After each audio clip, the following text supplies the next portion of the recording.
Hello, bonjour, bienvenue sur la chaîne.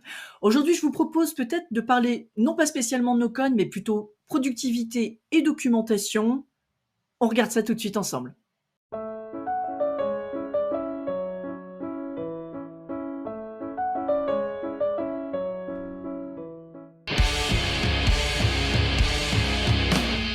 Alors, je sais pas pour vous, moi, il y a un outil indispensable dans ma stack d'outils de documentation qui est Notion. C'est-à-dire que moi, j'utilise Notion tous les jours au quotidien pour ma documentation personnelle, pour partager ma documentation avec mes clients également pour les différents projets. Il y a un deuxième outil que j'utilise régulièrement et notamment quand je veux faire un petit peu mes processus ou peut-être commencer à brainstormer sur la modélisation de bases de données, c'est Miro. Parce que Miro, il a le bon goût d'avoir beaucoup de fonctionnalités que l'on peut utiliser en mode gratuit. Une petite contrainte néanmoins, c'est qu'on peut avoir, je crois, au maximum 3 boards utilisables en écriture avec Miro. Au-delà, les boards, on peut en faire des supplémentaires, mais les plus vieux boards, si je puis dire, deviennent justement, uniquement, pardon, consultables en lecture seule. Donc c'est un peu une contrainte. Alors qu'est-ce que ça m'amène à faire? Ça veut dire que généralement, j'essaye d'exploiter un board à son maximum et d'avoir plusieurs types d'éléments dans un même board. Donc je peux très bien avoir un processus de facturation designé pour un client. Pour le même client, il peut y avoir un processus de, je sais pas, d'onboarding de stagiaires pour une formation, etc., etc. Alors, en soi, ça n'est pas gênant. En revanche, c'est quand je vais vouloir reporter cette documentation dans Notion, j'ai tendance à faire des chapitrages. Et donc, si je fais un lien vers le board où se trouvent les différents processus, il n'y a pas de souci, on va accéder au board.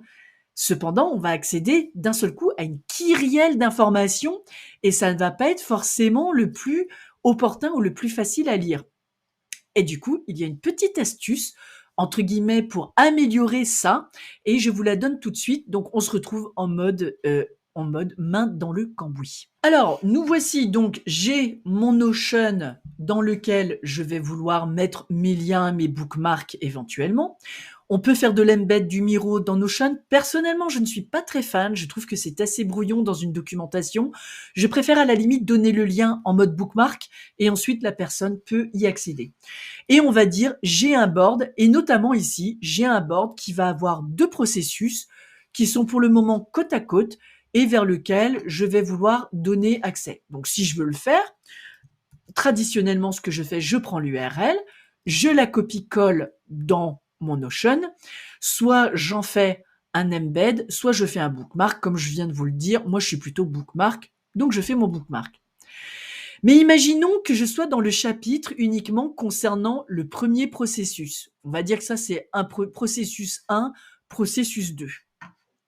Qu'est-ce qui se passe avec ce bookmark? Éventuellement, je vais le réitérer dans différents chapitres.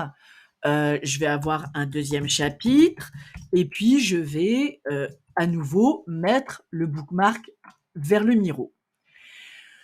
En somme, c'est plutôt efficace. Donc, si je clique sur le premier lien, eh bien, pas de souci, je vais bien accéder à mon Miro. Voilà, donc j'ai accès à mes processus, mais j'ai accès à mes deux processus. Imaginons, comme je vous le disais, qu'il y a d'autres éléments un petit peu disparates sur le board. Ça peut être compliqué à lire et ça peut être compliqué d'apporter l'attention de la personne exactement sur le processus qu'on souhaite que celle-ci révise ou aille regarder pour donner un avis. Donc de la même manière, hein, si je clique sur le deuxième, je vais avoir la même chose. Alors, pour ça, il y a une astuce, je ferme, c'est pas la peine que j'ai un doublon, il y a une astuce, c'est l'utilisation des frames dans Miro. Si vous ne connaissez pas les frames, c'est vraiment quelque chose, je pense, qui peut vraiment aider pour pas mal de choses, et notamment celle-ci. Donc la frame, ça se trouve un élément qui est dans la barre latérale gauche, qui est ici, précisément, donc frame, voilà. Je vais prendre une custom frame, c'est-à-dire que je vais pouvoir déterminer sa taille ou autre. Je vais d'abord l'amener ici, et puis je vais la mettre de côté. Très bien. Donc j'ai une frame qui s'appelle frame 1. Je vais en faire une deuxième, toujours custom. Et puis celle-ci, je vais la mettre un petit peu plus loin. Voilà. Et je vais me dire, eh bien maintenant, je vais intégrer mes éléments dans la frame. La frame, il faut la voir comme un conteneur à part entière qui va avoir un ID qui lui est propre et on va pouvoir accéder à cet ID plus spécifiquement. C'est comme un pointeur et il va nous permettre de nous afficher directement ce qu'il y a dans cette frame. Donc, on va le faire ensemble pour être plus explicite. Donc, je vais d'abord sélectionner l'ensemble de mes éléments du processus 1 que je vais glisser, déposer dans ma frame 1. L'avantage aussi de la frame, c'est que ça vous permet, par exemple, quand vous souhaitez déplacer l'entièreté de vos éléments, vous pouvez les manipuler d'un coup comme ça, sans devoir tout sélectionner systématiquement. Ça aussi, c'est un autre avantage. Deuxième processus, je sélectionne, je vais dans ma deuxième frame qui s'appelle frame 2, et donc je vais pouvoir la naviguer, la positionner où j'ai envie. Et par exemple, je vais faire exprès de les écarter. Cette frame, elle a des caractéristiques et notamment, elle va avoir des liens qui lui sont propres. Quand je clique sur Frame, vous avez un menu ici qui permet un certain niveau de customisation et vous pouvez déplier en cliquant sur les 3 petits points le menu qui va vous permettre de faire un certain nombre d'actions. Moi, ce qui m'intéresse, c'est de copier le lien de la frame. Donc, je le copie et je vais aller le reporter. Donc, cette fois-ci, je vais d'abord supprimer, hop là, ces 2 boards, puisque ça, c'est l'URL du board d'origine, chapitre 1, chapitre 2, par exemple. Hein. Mince. Excusez-moi, je vais un petit peu vite. Je copie-colle mon URL et là, vous constatez que l'URL, ça n'est plus seulement l'URL du board, mais il y a derrière une action qui est demandée, te déplacer vers le widget, donc ils appellent ça widget, en fait, c'est la frame. Ça, c'est l'ID de la frame. Voilà, moi je fais un bookmark en un premier temps, voilà, et je vais faire la même chose donc pour la frame 2. Je vais donc cliquer la frame 2, je vais aller dans les 3 petits points des options et je copie le lien et je vais dans Miro, je vais ainsi coller Create Bookmark. Alors vous ne l'avez peut-être pas vu, j'étais un petit peu rapide, mais les liens sont différents. Alors allons-y, cliquons le premier lien pour voir où cela nous mène. Voilà, alors ça s'affiche. Il vous positionne directement en premier plan sur les éléments contenus dans la frame que l'on a ciblé.